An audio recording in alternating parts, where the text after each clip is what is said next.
이제 108쪽에 보시면 시장 실패와 정부의 개입 이렇게 되어 있죠. 읽어보시면 되겠죠. 복습한다 생각하고 읽어보시면 되고요. 오른쪽에 외부 효과의 사적인 해결 방법 해가지고 합병과 코즈의 정리인데 합병은 무시해도 되고요. 코즈의 정리는 시험 문제에 언급된 적이 있습니다.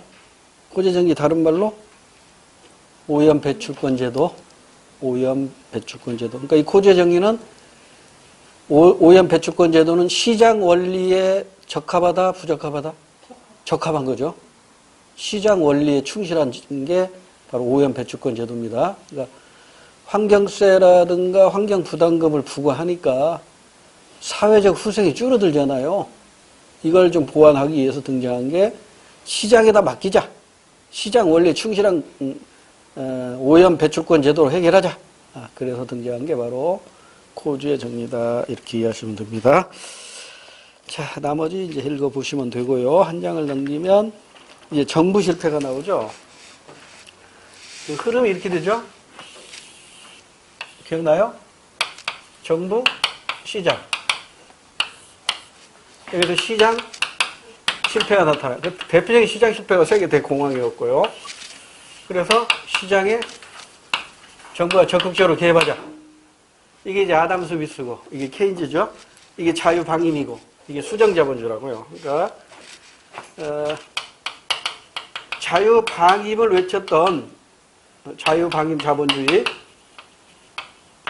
대표인 사람이 아담 스미스잖아요. 나중에 이제 문제 풀다 보면 또 이게 언급이 되기 때문에 미리 말씀을 드리는데, 아담 스미스는 수요를 중시했나요? 공급을 중시했나요? 공급을 중시했다고 그랬죠? 공급을 중시했다고요. 그래서 이제 이 아담 스미스의 응원군이라고 볼 수 있는 세이라는 사람이 공급이 수요를 창조한다. 만들면 팔린다. 그러니까 만드는 게 중요하다. 그래서 이제 시민혁명 이후에 산업혁명이 성공되고 대량 생산이 되다 보니까 이제는 만들었는데 안 팔리는 거야. 그래서 이제 시장 실패가 나타나는 거잖아요. 세계 대공황. 그래서 이제 누가 등장해요? 케인즈가 등장하잖아요. 케인즈가 이제 뭐라고 하냐면, 이제 아담 스미스 시대는 갔다 이거야. 만들었는데 안 팔리는 거 아니냐. 만드는데 안 팔리니까 이제는 살 수 있는 수요. 그냥 수요가 아니라, 우리가 보통 수요라는 건 저걸 사야지 이게 수요란 말이에요. 마음 먹는 게 이게 수요지 실제로 시장에 가서 현금 지불하는 수요가 아니라고. 그래서 실제 리얼 디맨드, 즉 유효 수요를 강조한 사람이 바로 케인즈예요. 그래서 만들어봤자 사갈 사람이 없으면 만들어봤자 의미가 없으니까 실제 돈 주고 사갈 수 있는 수요를 강조한 거예요. 그럼 유효 수요는 그 바탕이 근거가 뭘까요? 소득이겠죠. 요즘 문재인 정부가 강조하고 있는 소득 주도 성장이라는 말이 바로 이 케인즈 이론이에요. 일단 돈이 있어야 물건을 살 거 아니에요. 돈이 없어? 그럼 정부가 줄게, 사. 이거잖아요. 그래서 재난지원금도 주고 그러잖아요. 자, 그래서 이제 정부가 개입했는데, 이제 여기서 또 문제가 발생하는 거야. 이게 바로 정부 실패인데, 이 정부 실패라는 말이 나오게 된 계기가 얻은 게 이것 때문에 그래요. 얘 때문에 이제 정부 실패라는 말이 등장하게 되는 거라고. 아직 공부 안 했어요. 스태그플레이션. 이거 나중에 아마 다음 주에 자세히 공부할 거예요. 오늘은 좀 거기까지는 진도 못 나갈 것 같고, 다음 주는 쉬는구나. 다음 주. 스태그플레이션 때문에 이게 오일 쇼크로 인해서 발생한 거거든요. 석유파동. 그러니까 이게 정부 실패라는 건 뭐냐면, 정부가 개입하니까 오히려 역효과가 나거나, 아니면 정부가 개입해도 해결이 안 되는 것. 이걸 통틀어서 정부 실패라고 해요. 정부가 개입하니까 오히려 역효과가 나. 또는 정부가 개입해도 해결할 수가 없어. 그럼 어떻게 하자는 거야? 정부 뒷짐지고 시장에 개입하지 마. 이거잖아요. 그래서 이 정부 실패에 대한 대안으로 등장한 게 다시 시장에다 맡기자. 전부 다시 줄이자 이거예요. 줄이자. 이게 바로 같은 말로 다시 작은 정부로 가자 그런 의미로 작은 정부론이라고 합니다. 얘 지금 어디 있다고 그랬어요? 공동묘지 갔다니까. 죽었어. 이게 이제 80년대 미국의 레이거노믹스, 영국의 대처리즘. 미국의 레이건 대통령하고 영국의 대처 수상이 채택한 정책이 바로 신자유주의죠. 그러니까 정부 개입을 줄인다는 얘기죠. 정부 개입을 줄였으니까 세금 많이 걷어요, 적게 걷어요? 세금 적게 걷어요. 세금 적게 걷었으니까 국민에 대한 복지 혜택도 줄이겠다는 거야. 니들 알아서 해라. 국민들 알아서 해라. 이게 신자유주의예요. 근데 이 죽고 나서 이 사람들 별로 좋은 소식 못 듣는다고 그랬죠? 그 영국의 일간지에서는 대처가 죽었을 때 악마 드디어 죽다 이렇게 대서특필했대요. 왜? 이 신자유주의는 누구한테 유리한 정책일까요? 부자들한테 유리한 정책이에요. 힘 있는 자, 돈 있는 자들은 냅두는 게 좋지. 간섭하지 않는 게 좋지. 세금 조금 걷어가는 게 좋죠. 근데 이제 힘없는 서민이나 백성들은 더 힘든 거죠. 이 신자유주의 결과 빈익빈 부익부가 더 심화됐죠. 빈부격차가 더 심화됐습니다. 우리 시험범위는 여기까지가 시험범위예요. 조금 더 하면. 예를 들어 이제 80년대 잠깐 반짝했다고 정부가 간섭하지 않다 보니까 어떤 문제가 발생하냐면 이 80년대에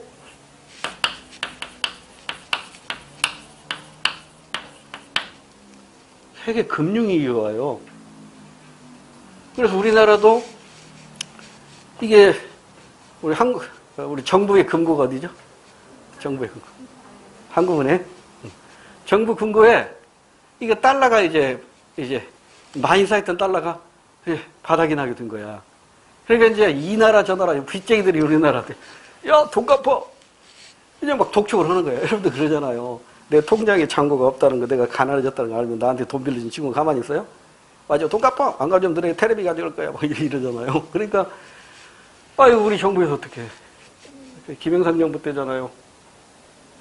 그 김영삼 정부, 김영삼 씨가 한 얘기, 유명한 말이 있죠. 머리는 빌려도 건강은 못 빌린다. 그래가지고, 칼국수 먹으면서 청와대 경내에서 쪼깅한 대통령이잖아요. 머리를 잘 빌렸어야 되는데 머리를 잘못 빌렸는가 봐. 언젠가 어느 신문에 만화, 네커트제 만화가 있잖아요. 재밌는 만화 커트가 나왔어. 그 김영삼 대통령 모양으로 한 사람이 칼국수를 먹는 한 커트가 나와요. 칼국수를 먹고 두 번째 커트 조깅하는 모습이 나와요. 조깅을 하면 세 번째 커트 나라가 망한다는 것이 네 번째 커트 임상실험 결과 확인되었음. 그런 말을 일거신문에서 제가 본 적이 있어요. 결국 YS 때 결국 어떻게 해야 돼? 빚쟁이들 몰려오니까 나라 망하게 생겼으니까 일단 빚 갚을 테니까 좀만 참아. 어떻게 갚을래? 빚 얻어서 빚 갚아야죠. 그래서 이 국제 경제에서 쌍둥이가 있어요. 이게 얘들이 나이 상당히 먹었어요. 1944년에 만들어져요. 이게 브레튼 우즈라고 해가지고 자메이카의 수도거든요. 거기에서 이제 브레튼 우즈 체제라고 해서 선진국들이 이 두 개의 은행을 만들어요. 이게 세계 은행입니다. 하나가 IMF고요. 하나가 IBRD예요. 그러니까 IBRD는 저개발국에게 장기 저리 자금을 융자해줘요. IMF는 선진국 등에게 고리 단기 자금을 융자해줘요. 근데 김영삼 정부 때 OECD에 가입하죠. OECD에 가입하는 순간 여기에서 돈 못 빌립니다. OECD에 가입했기 때문에 얘한테 가서 돈 빌려야 돼요. 이게 악덕 고리대금업자예요. 그러니까 이 OECD에 가입해놓고 96년이죠. 97년에 덜커덕 달러가 바닥나 버렸네. 빚쟁이들이 몰려오래. 그러니까 이제 여기 못 가고 여기 가가지고 돈 좀 빌려주세요. 그래? 이자 20%대 있죠. 금리가 20% 있다고. 그때 더 현찰 가진 사람들은 그냥 쌍수들은 더 환영했죠. 일반 서민은 대출 받은 거 이자가 엄청 높아지잖아요. 쌍코피 터졌잖아요. 근데 얼마나 많은 사람들이 자살했어요. 그리고 여기서 이제 발행하는 게 있다고요. 여기서 현찰 주는 게 아니에요. 발행하는 증서가 있어요. 그게 Special Drawing Rights라고 해가지고 특별 인출권이라고 그래요. IMF 가서 이제 돈 좀 꿔주세요. 아주 SDR 발행 받아가지고 이걸로 빚 갚았다고. 근데 이제 이걸 또 일정 기간 안에 또 갚아야 돼. 그래서 우리 국민들이 그때 뭐 했어요? 금모으기. 대단한 민족이야. 부자에 있는 금괴는 안 나오고 가난한 사람들의 돌반지나 목걸이, 금목 이런 것만 해왔잖아요. 이걸로 극복한 나라, 민족이라고 해요. 저는 우리 대한민국 한민족 참 대단한 민족이라고 봐요. 그러니까 이 IMF를 이때 봤잖아요. 그죠? 우리나라도 IMF 금융 구제금융을 신청하잖아요. 구제금융. 그러고 나서 이제 다시 이제 어떻게 돼요? 아, 이제 정부가 적극적으로 나서야겠다. 다시 큰 정부가 등장한 거예요. 그러니까 지금은 어때요? 정부가 나서서 재정경제, 금융정책 적극적으로 펴고 있잖아요. 그러니까 이게 결국은 사이클을 그리는 거예요. 인류의 역사는 사이클입니다. 그래서 큰 정부, 작은 정부, 큰 정부, 작은 정부 이렇게 사이클을 그려요. 그러니까 지금 현재는 큰 정부다, 작은 정부다. 큰 정부가 세력을 얻었다. 이렇게 생각하시면 돼요. 그래서 여기까지, 이것은 이제 시험범위는 안 들어가요. 우리 교과서는 아직 언급이 없기 때문에. 여기까지가 시험범위 들어가는 거니까 여기까지는 알아두시는 게 좋아요. 자, 그러면 이제 여기로 가야겠죠? 정부 실패. 근데 이 정부 실패는 별로 어려운 내용이 없어요. 시험 문제 아직 우리 임용시험에서 나온 적이 없고, 그러면 나온다 하더라도 그렇게 어려운 문제는 아니니까 우리 교재 가지고 간단하게 설명을 드릴게요. 어디에 있더라? 정부 실패가 어딨나? 여기 있다. 112쪽이네요. 112쪽. 정부 실패. 원인 한번 간단히 봅시다. 왜 정부 실패가 나타날까? 왜 정부가 개입했는데 효과가 없거나 오히려 역효과가 나거나. 지식과 정보 부족, 이윤 동기 부족, 관료 집단의 이기주의, 근시안적인 규제. 이 근시안적인 규제를 밀턴 프리드만이라는 노벨 경제학상을 탄 교수가 이렇게 표현했죠. 샤워실의 바보가 정부래요. 샤워실의 바보. 그러니까 뜨거운 물, 찬물을 제대로 조절을 못하고 뜨거운 물 틀었다, 찬물 틀었다 놀라기만 하고 샤워 못하고 나오는 바보.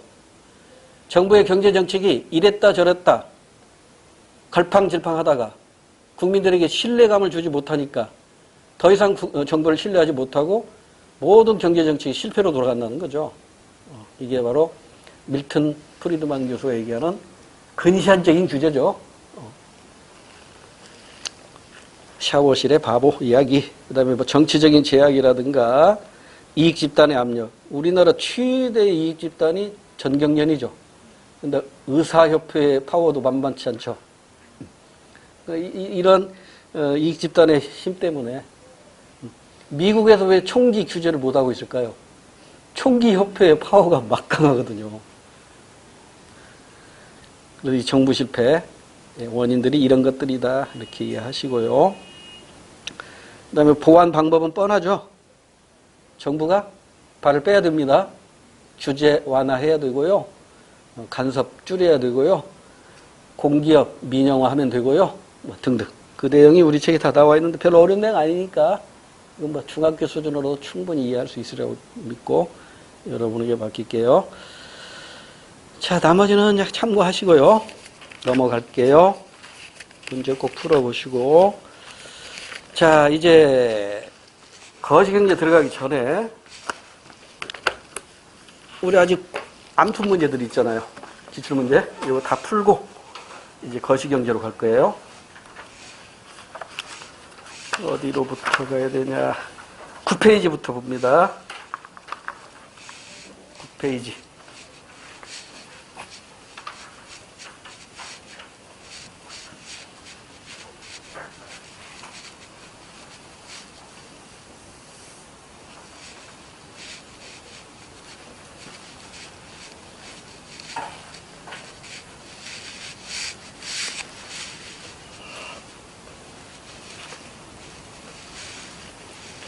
페이지 1번 문제. 올해 국가직 출제 문제네요. 그림은 XZ 시장의 균형점 E의 이동 방향을 나타낸 것이다. 옳은 걸 고르래요. ABCD 방향으로 나와 있고요. 1번. XZ의 생산 기술이 발전하고 공급 증가. 수요자의 선호가 감소하면 수요 감소. 그러면 옆에서 빈 공간에다가 이거 눈으로 하면 순간적으로 헷갈릴 수가 있어요. 공급 증가에 감소해요. 생산 기술 발전했으니까 공급 증가. 그 다음에 수요, 선호가 감소니까 수요 감소. 이쪽이네. 그러면 E에서 C라고 해야겠죠. E에서 C. 2번. XJ의 생산 기술이 발전하고, 자, 또 해봐요. XJ의 생산 기술이 발전했으니까 공급 증가. 그 다음 수요자 소득이 증가했으니까 수요도 증가. 수요도 증가. 이렇게 가네요. 그러면 E에서 B. 정답이죠. 3번 보는 순간 바보입니다. 절대 시험장에서 3번 보는 순간 시간 낭비예요. 확실히 정답이 2번에 나왔잖아요. 근데 뭐로 3번 봐? 자신감 갖고 시험장에 가셔야 돼요. 불안한데 3번 보는 순간 그건 바보라고. 시간만 낭비하는 거예요. 자, 이 시간은 공부 시간이니까 확인해 드릴게요. 3번. 원자재 가격 하락했대요. 원자재 가격 하락했으니까 공급 증가. 공급 증가. 공급 증가. 대체재 가격이 상승하니까 대체재는 항상 같은 방향이라고 그랬죠. 수요 증가. 수요 증가니까 이렇게 가니까. 이것도 이렇게 가네. B로 가네. C가 아니라 B로 가고요. 그다음에 4번. 4번은 어떻게 돼요? 원자재 가격 상승했으니까 공급 감소. 보완재 가격 하락했으니까 수요 증가. 보완재는 반대로 움직이잖아요. 수요 증가. 수요 증가니까 이렇게 가니까 이렇게 가네요. A로 가야겠지? 그래서 2번만 정답입니다. 2번은 풀었죠? 이거 숙달 시켜야 됩니다. 넘어가도 되겠죠? 넘어갈게요. 3번. 다음 XJ, YJ에 대한 설명으로 옳은 걸 고르래요. XJ는 수요법칙이 적용된다. 말을 바꾸면 우하향한다 이 말이죠. XJ 수요곡선은 우하향한다. 공급의 가격 탄력성은 무한대래요. 그림으로 그려보세요. 빈 공간에다 이렇게 그려놓고 문제 풀어야 돼요. 머릿속으로 이렇게 풀려보면 막 헷갈린다니까요. 오히려 더 시간 낭비예요.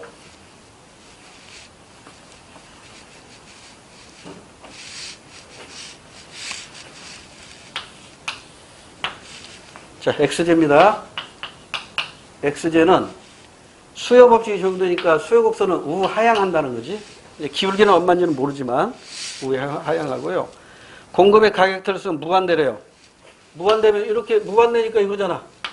이게 공급곡선이야. 그럼 이제 균형점은 여기서 이루어지니까 가격은 항상 고정되겠네요. 그러죠? 가격은 고정되면서 이제 수량이 변동하겠지. 수량이 변동한다고. 거래량은 변동하겠지. 뭐에 따라서? 수요가 증가하면 거래량 증가. 수요가 감소하면 거래량 감소. 이렇게 되는 거죠.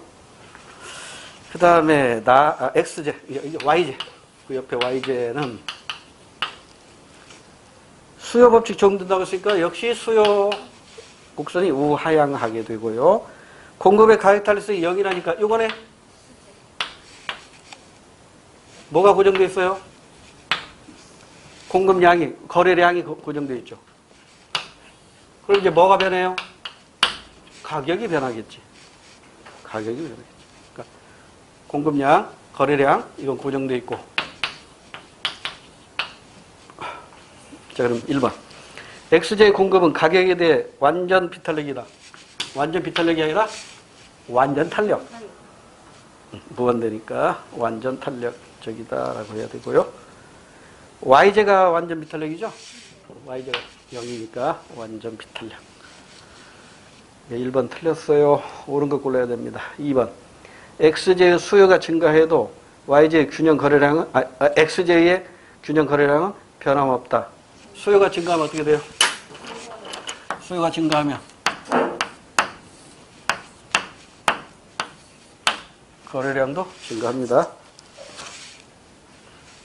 2번도 틀렸고 3번. YJ 공급이 증가하면 이제 이 그림이네요.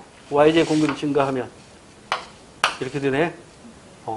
가격은 하락하고 거래량은 증가하겠죠. 거래량 증가다. 이게 맞네. 네, 3번이 정답이네요. 3번 정답. 자, 4번 읽어볼 필요도 없어요. 시험장에서는 3번 정답 나왔으니까 3번 예비 마킹 해놓고 그 다음으로 넘어가야죠. 그 다음에 4번 XJ, YJ 모두 수요가 증가하면 균형 가격이 상승한다. 수요가 증가하면 이건 YJ만 맞죠? 수요가 증가하면 YJ는 가격이 오르지만 이건 수요가 증가하더라도 가격은 고정되어 있잖아요. 그러니까 가번은 틀렸고 XJ는 틀렸고 YJ만 맞아요. 그래서 정답은 3번밖에 없는 것이고요. 그 다음에 4번 문제. XJ의 수요와 공급이 균형을 이루고 있다. 그러면 이제 옆에 빈 공간에다가 얼른 가인날 2개 그려야겠지?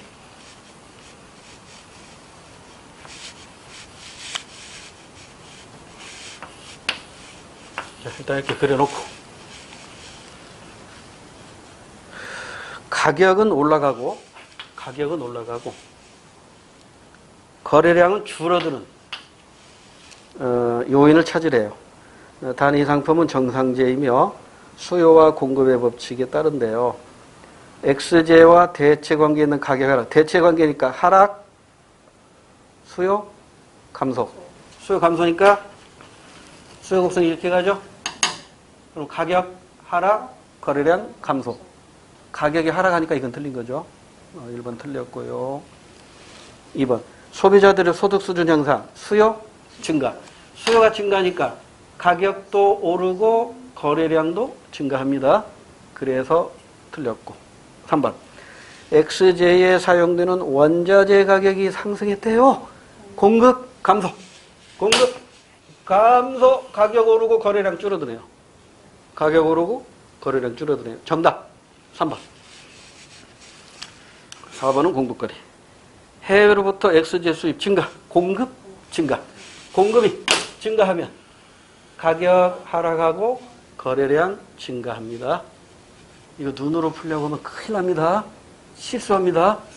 오히려 더 시간 걸려요. 이렇게 그려놓고 왔다 갔다 이렇게 해봐요. 볼펜으로. 이거 하나 그려놓고 연필로 이거 왔다 갔다 하고 처음에 어디로 움직이는가 금방 알 수 있잖아요. 그렇게 하세요. 5번 풀었었죠? 그 다음에 6번으로 갈게요. 다음 그림은 정상제인 XJ의 시장 균형 상태를 나타낸 것인데 XJ 수요와 공급 변화로 균형 가격은 변하지 않고 거래량만 증가했다면 그럼 이번에는 이거네. 거래량 균형 가격은 변하지 않고 균형 가격은 변하지 않았대요. 그리고 거래량만 변한대. 그러면 수요 곡선이나 공급 곡선 둘 중에 하나가 완전 탄력적이야겠지. 그러잖아요. 근데 지금 그래프가 나와 있네. 좋아. 지금 요거네. 지금 수요 곡선도 변하고 공급 곡선도 변한다는 전제네요. 그러면 역시 이것도 가이날 그려놓고 이런 경우겠지. 봐요. 수요 증가, 공급 증가. 그러면 가격은 변함이 없는데 거래량은 증가하잖아요. 그렇죠? 이런 걸 찾으라 이거야. 그러니까 뭘 찾으면 된다?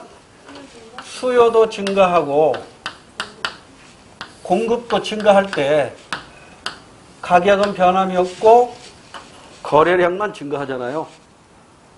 그러니까 그 요인을 찾으라는 거예요. 그 요인. 자, 그러면 둘 다 더 증가하는 거 찾아야 돼요. 1번. 대체재 가격 상승, 수요. 대체재 가격 상승이니까 수요 증가. 여기 하나 맞았네. 수요 증가 받고. 생산 요소 가격 상승하면 공급 감소. 땡이네. 뒤에 가서 땡이네. 2번. 보완제 가격 하락. 보완제니까 수요 증가. 수요 증가 받고.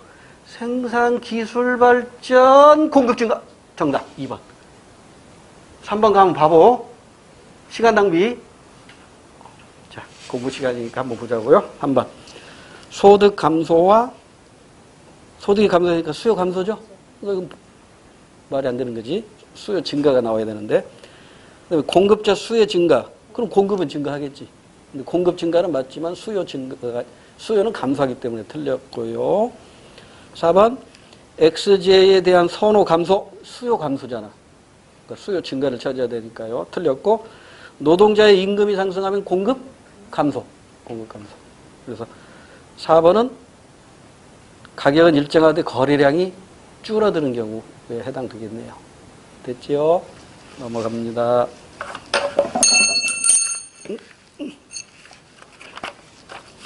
7번 했던가요?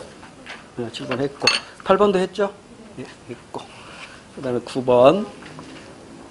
균형 상태에 있는 햄버거 시장에 가와 나의 상황이 발생할 경우 이 시장에서 예상되는 변화로 옳은 것. 단, 각재와는 정상제로서 수요와 공급 법칙을 존중하며 다른 조건은 일정하다.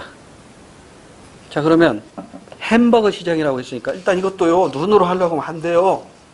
자, 가위나 2개 그려놓고 햄버거의 대체제인 라면 값이 올랐대요. 그럼 햄버거 수요 증가. 햄버거 수요 증가니까 이쪽으로 가네. 햄버거 수요 증가. 햄버거 생산 공장의 부지 임대 가격이 상승했대요. 생산비 증가죠? 생산비 증가니까 공급 감소. 공급 감소니까 공급 곡선이 왼쪽으로 가겠죠? 그럼 요 방향으로 가겠네. 그러니까 분명한 건 뭐야? 가격은 올라요. 근데 거래량은 알 수 없어요. 1번. 시장 균형 가격은 반드시 상승한다. 나머지 보면 다 뭐예요? 1번 정답이잖아. 이런 문제는 한 20초나 30초 풀려나요. 여기서 시간 세이브 했다가 좀 난이도가 좀 높은 문제, 거기서 활용하는 거예요, 시간을. 시테크. 10번 문제 했나, 안 했나? 안 했어요? 네. 자, 확인합시다. 다음 그림은 공급자의 수와 상품의 동질성 여부에 따라, 오타 나왔네. 따라 시장을 구분한 것이다. A에서 D 시장에 대한 설명으로 가장 옳은 것. 자, 공급자가 다수인가? 예.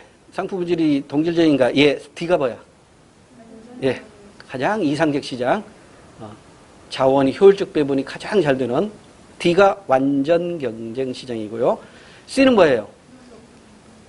예, 독점적 경쟁이죠. 불완전 시장 중에 독점적 경쟁 시장. 그럼 A는 뭐야? 공급자가 한 사람인가? 예 했으니까 독점 시장이고 B가 과점 시장 이렇게 되겠죠. 자, 1번 A 시장 즉 독점 시장에서는 담합이나 카르텔 땡 B입니다. 카르텔, 담합 이런 단어가 보이면 과점 시장이 나와야 되고요. 가격 차별화라는 단어가 나와요. 그럼 그때가 독점 시장이에요. 가격 차별화 하면 독점 시장이죠. 상품 차별화 하면 뭐라고 그랬어? 독점적 경쟁 시장. 가격 차별화라는 단어를 보면 독점 시장. 상품 차별화 하면 독점적 경쟁 시장. 단거리 형성된 시장이다. 이렇게 제가 쉽게 표현했죠. 2번 B 시장, 과점 시장에서는 대체재가 존재하지 않는다. 땡. 대체재가 존재하지 않는다는 것은 하나만 만들어 판다는 얘기잖아요. 그럼 상품의 질이 동질적인 거잖아요. 그럼 공급자가 한 사람밖에 없으니까 대체재가 없는 거죠. 그래서 대체재가 없는 시장은 A라고 해야 되니까 2번도 틀렸고요. 3번 C 시장보다 즉 독점적 경쟁 시장보다 D 완전 경쟁 시장의 자원 배분이 더 효율적이다. 정답. 그러니까 이상적 시장인 완전 경쟁 시장이 자원 배분뿐만 아니라 모든 것이 다 완벽하죠. 자원 배분도 효율적이고 생산 방법도 효율적이고 소득 분배도 효율적이고 소비자 영역과 생산자 영역도 최대가 되는 것이 바로 완전 경쟁 시장입니다. 3번 정답이고요. 4번은 공급거래로 확인합시다. D 시장, 완전 경쟁 시장에서는 개별 공급자가 가격에 영향을 미친다. 땡. 완전 경쟁 시장은 가격 수능자라고 표현했고요. 나머지 불완전 경쟁 시장이 프라이스 메이커, 가격 설정자, 가격 결정자다. 이렇게 표현해드렸죠. 넘어갈까요? 11번. 다음은 XJ의 수요 및 공급표이다. 이에 대한 분석으로 옳은 것은 XJ의 수요 곡선 및 공급 곡선은 연속이다. 연속되었다. 이 얘기는 이게 수요와 공급은 일정하게 움직인다 이런 뜻이거든요. 별 의미는 없어요. 자, 그럼 표를 보니까 가격이 600, 800, 1000, 1200, 1400, 1600, 200원씩 증가하고 있죠. 가격이 증가하고 있어요. 근데 수요량은 가격이 이제 오르니까 수요량은 감소하겠죠. 그런데 일정하게 감소하고 있다는 걸 알 수 있죠. 연속돼 있으니까 일정하게 감소하는 거겠죠. 200에서 190, 180, 10씩 줄어드네요. 10씩 줄어들어요. 공급량은 이제 가격이 오르니까 늘리겠죠. 그런데 140개에서 출발해서 뭐라?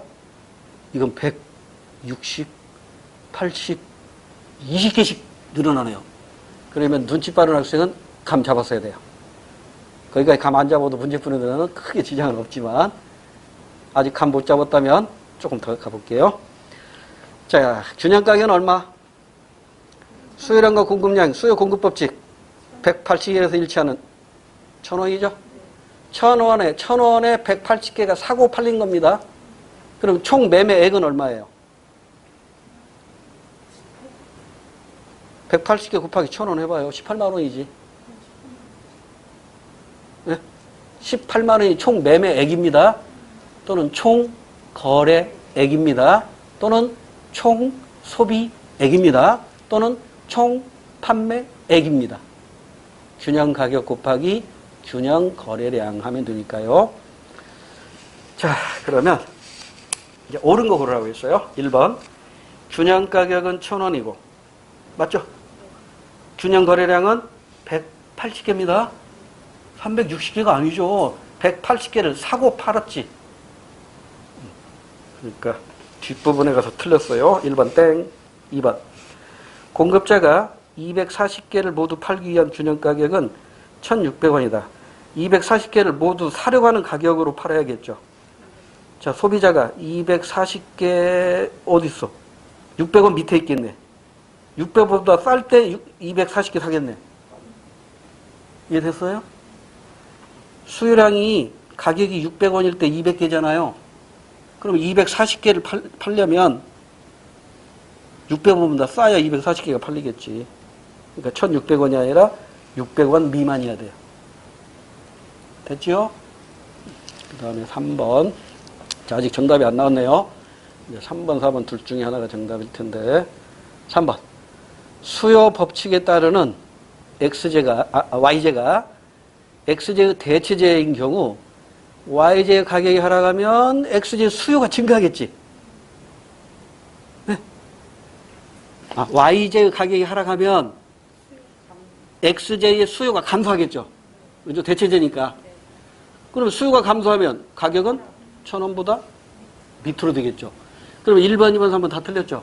그럼 4번 볼 필요 있어, 없어? 없어요.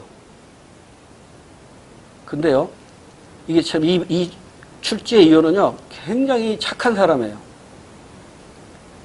그래서 1번, 2번, 3번 순서대로 다 이게 쉽게, 이거 틀렸네? 그러면 4번이 정답이라고 4번 정답으로 화목하면 되는데, 좀 악질적인 교수가 들어가잖아요? 그러면 1번에 4번을 올려놔요. 그러면 여러분, 여기서 여러분 심리가 중요합니다. 4번이 이제 1번으로 올라온 거야? 그럼 4번을 딱 보고, 정부가 XJ 공급자에게 개당 600원의 세금을 부과하면 균형 거래량은 세금 부과 전보다 20개가 줄어든다. 순간 수입 탁 막혀요. 여러분 지금 저랑 같이 문제 푸니까 숨 안 막히죠? 여러분 시험장에서 11번 문제에 1번에 이 4번 선지가 딱 올라왔잖아요. 여기서 실력 차이가 나옵니다.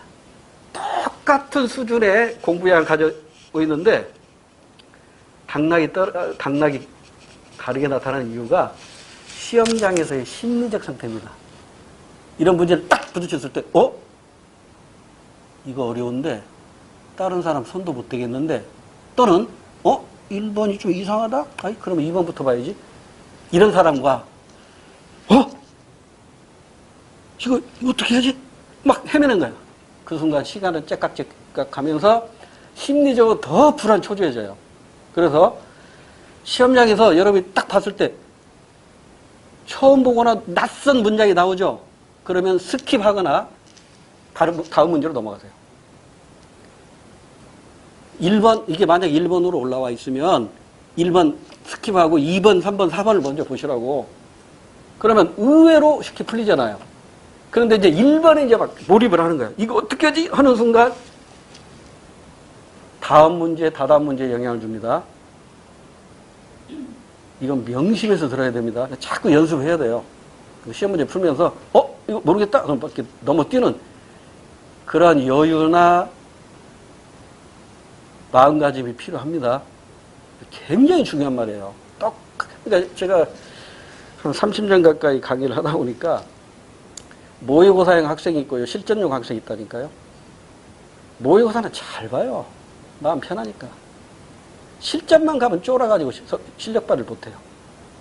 근데 모의고사는 잘 못 봐요. 가끔 실수를 해가지고 많이 틀려요. 그런데 실전 가면은 그냥 정신 바짝 차리고 쫄지 않고 시험 봐요.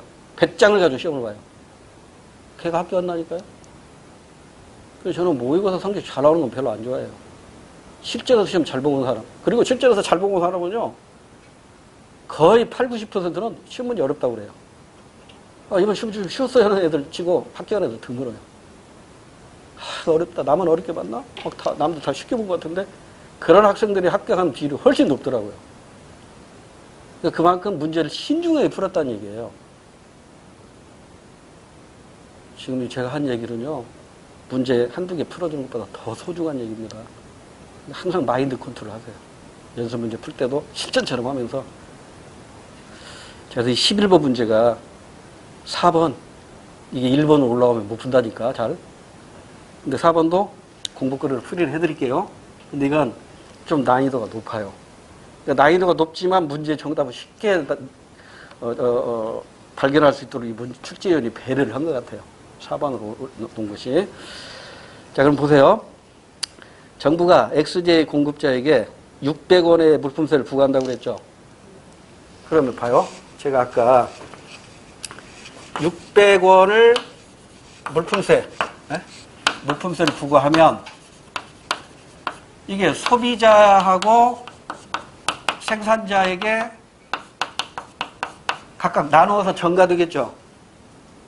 근데 아까 제가 분명히 조세 전가는 비탄력적인 사람에게 더 많이 전가된다 그 얘기했죠. 비탄력적이니까 가격이 둔감하다고 좀 비싸도 그래 살게 이거라고. 그 사람의 전가를 많이 한다고요. 근데 표를 보는 순간 가격이 100원씩 오르죠. 가격은 100원씩 변하고 있어요. 200원입니까? 200원씩 변하고 있어요. 수혜량은 몇 개씩 변해요? 10개씩. 공급량은요? 20개씩이죠. 그러면 똑같은 가격 200원 변할 때 소비자가 민감해요? 공급자가 민감해요? 공급자가 민감하잖아. 그럼 누구에게 더 많이 전가가 될까? 소비자에게 전가가 되겠지. 그러니까 소비자에게는 한 400원 든다면 생산자에게는 한 200원 되겠지.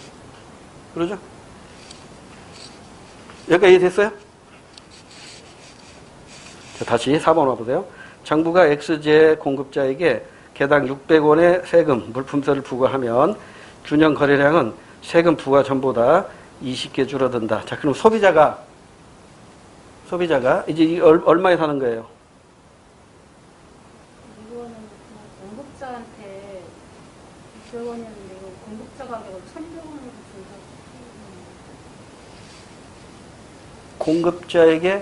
공급자에게만 600원. 그러니까 이 600원 중에 공급자에게 200원이 갔다면 시장 가격은 어떻게 되는 거예요? 잠깐만. 지금 1,000원이잖아요? 시장 가격이. 네. 그러면 이제 소비자에게 전가가 된다면은 1,400원 정도 되겠죠? 맞아. 거기서 좀 잠깐 헷갈렸어.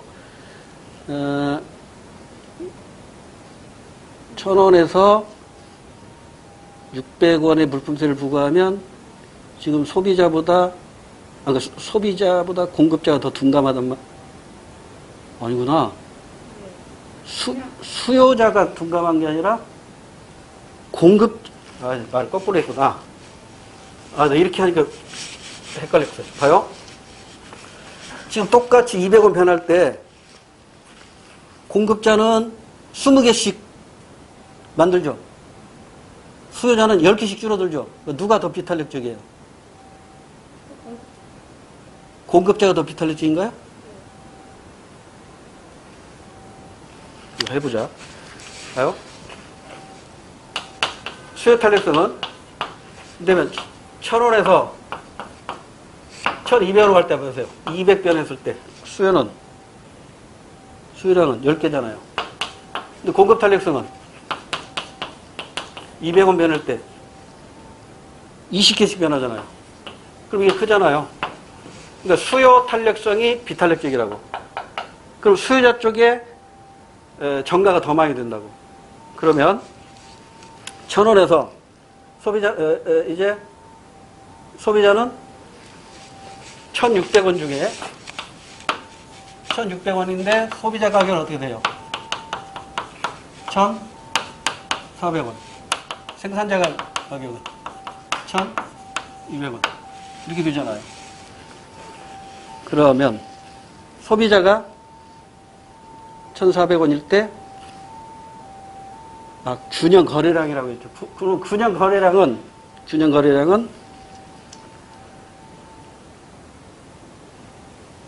판단 애매하다. 1,400 균형 거래량이란 말이에요. 160개. 이거 조금 이따가 다시 풀이해 드릴게요. 지금 갑자기 생각이 뒤죽박죽 돼 버렸어요. 11번에 4번은 조금 이따 다시 풀이해 드릴게요. 12번은 아까 했죠. 12번 했고 13번.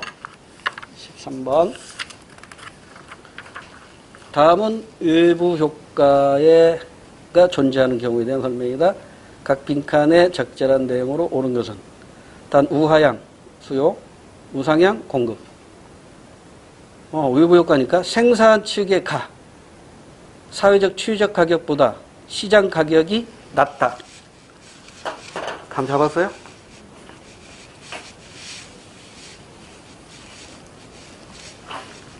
생산하면 제일 먼저 마이너스 외부 효과가 시험 문제 주로 나오니까 그걸 가지고 한번 해보라고요. 사적, 사회적, 이게 머릿속에 있어야 된다고요. 취적 가격, 시장 가격, 뭐가 높다고 그랬어요?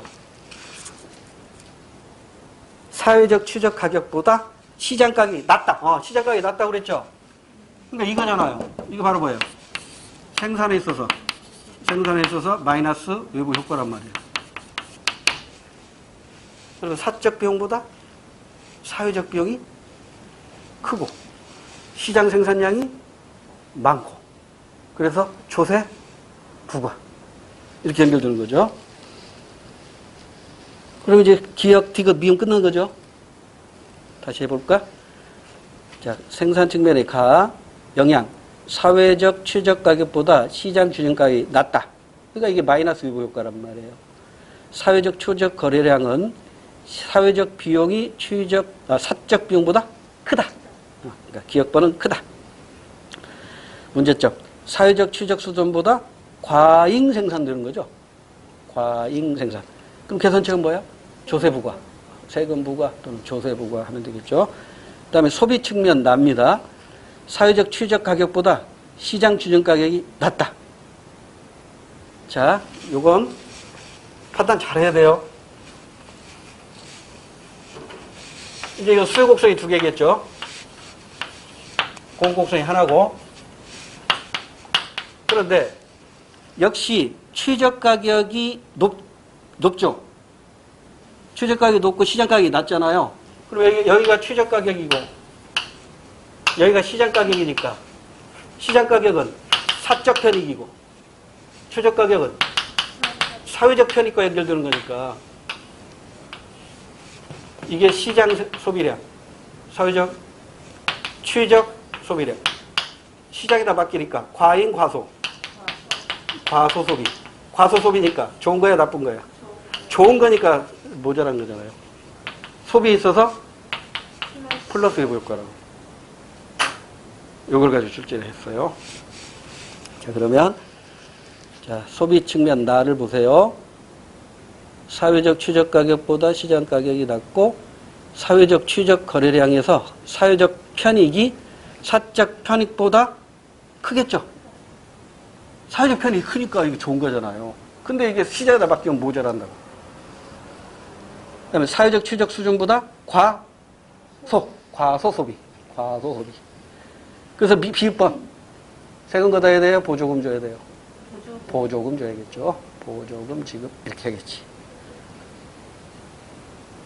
이런 문제는 1분 조금 더 걸릴 수도 있어요. 생각하다 보면. 그러니까 다른 문제에서 좀 시간을 세이브 해가지고 이런 문제에서 조금 여유 있게 문제를 풀어 나가시면 돼요. 아유, 시간 많이 걸리는데 막 심리적으로 위축이 되면 시간 더 많이 걸립니다. 여유 있게 문제 풀어 나가시면 돼요. 20문제 푸는데요. 절대 시간에 쪼들리진 않습니다. 이 문제 푸는 요령만 터득하고 있으면 절대 시험 시간에 쪼들리지 않아요. 오히려 여유 있어요. 근데 그 시테크를 잘못하면 항상 쪼들려요. 그러니까 시험 문제 다 풀고 정답 마킹하고도 한 5분 정도 시간 남아야 그게 정상입니다. 5분 정도에 다시 한번 내가 아까 좀 어렵게 풀었던 문제 다시 제대로 풀었는가 검토하는 그런 여유가 있어야 된다고요. 그 정도 시험장에서 그 정도 하고 나오면 그건 100% 합격입니다. 쪼들리게 시험 보고 나오면 불안하죠. 자, 그럼 1번. 가는 외부 경제. 맞나요? 외부 불경제지. 나가 외부 경제죠. 나가 외부 경제. 1번은 거꾸로 되어 있고요. 2번. 기역과 니은 모두 작다이다. 땡. 기역은 크답니다. 그리고 니은은 사적 편익보다 기역번이 작단가요? 사회적 비용이 사적 비용보다 크다. 기역번 크다. 그 다음에 니은번은 사회적 취적 거래량에서 사회적 편익이 사적 편익보다 크다. 둘 다 크다네요. 아니에요? 소비에서는 이게 플러스 외부 효과니까 둘 다 크다라고 해야 맞죠. 그래서 2번도 틀렸어요. 모두 크다, 이다 이렇게 해야 되고. 3번 디귿은 과다 생산, 리을은 과소소비 맞죠? 그래서 3번이 정답. 4번은 거꾸로 되어 있죠? 보조금과 세금 부과가 거꾸로 되어 있어요. 14번 올해 지방직 문제네요. 정부가 시장에 대해 두 가지 가격 규제 정책. 가가 뭐예요? 시장 가격 P0보다 위에 있으니까 최저 가격제고 나가 최고 가격제겠네요. 옳은 걸 고르래요. 자, 가를 시행하면 Q1에서 Q2만큼의 초과 수요가 아니라 초과 공급입니다. 그러니까 뒤에 더 볼 필요도 없는 거예요. 앞에서 틀려버렸으니까. 시험장에서 그렇게 풀어야 됩니다. 공부 시간이니까. 사회적 잉여는 디귿 플러스 미음이 감소한다. 이건 맞죠? 아까 풀이했던 거니까 잘 한번 보세요. 자, 정부가 개입하기 전에 가격을 시행하기 전에 소비자에게는 기역, 니은, 디귿이죠. 생산자에게는 니을, 미음, 비비란 말이에요. 근데 가가격, 최저가격을 실시하면 소비자에게는 기역으로 줄어들고 생산자에게는 비읍으로 줄어들어요. 그리고 정부의 조세 수입이 얼마예요? 조세 수입이 아니라 아니다.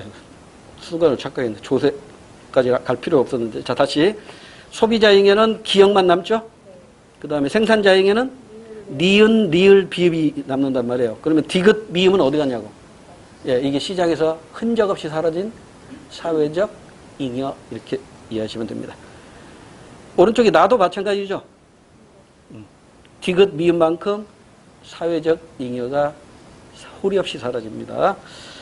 자, 일단 2번으로 가면 나를 시행하면 생산자 잉여였던 니을번하고 미음은 소비자 잉여로 바꾼다. 아니죠.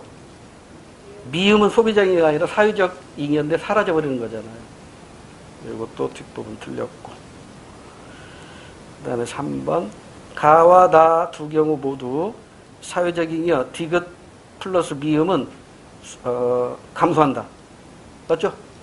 둘 다 정부가 개입하는 순간 사회적 잉여는 줄어든다고요. 될 수 있으면 정부가 개입해야 된다, 안 해야 된다? 안 해야 돼요. 안 해야 돼요. 그 3번이 정답이고요. 4번은 공부거리. 가를 시행하면 소비자 잉여가 증가하는 게 아니라 감소합니다. 나를 시행하면 생산자 잉여는 증가하나요? 나도 생산자 잉여 줄어들잖아요. 둘 다 줄어듭니다. 갈게요. 잠깐 쉬었다 할게요. 잠깐 쉬었다가 15번부터 할게요.